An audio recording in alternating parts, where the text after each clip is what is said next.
बहुत से लोग कहते हैं कि हमारे साथ ये हो गया, वो हो गया, पता नहीं कैसे होगा। बाबूजी ने लिखा कि जो बीत गई सो बात गई। जीवन में एक सितारा था, माना वो बेहद प्यारा था। वो डूब गया तो डूब गया।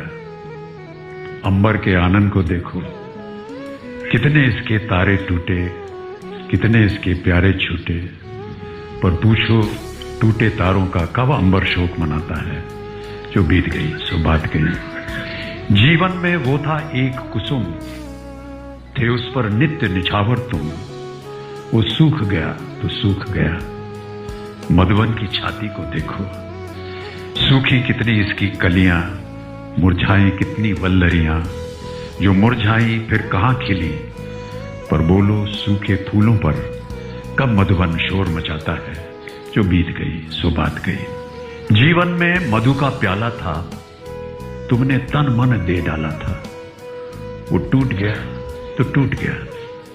मदिरालय का आंगन देखो, कितने प्याले हिल जाते हैं, गिर मिट्टी में मिल जाते हैं। जो गिरते हैं कब उठते हैं। पर बोलो टूटे प्यालों पर कब मदिरालय पछताता है। जो बीत गई सो बात गई।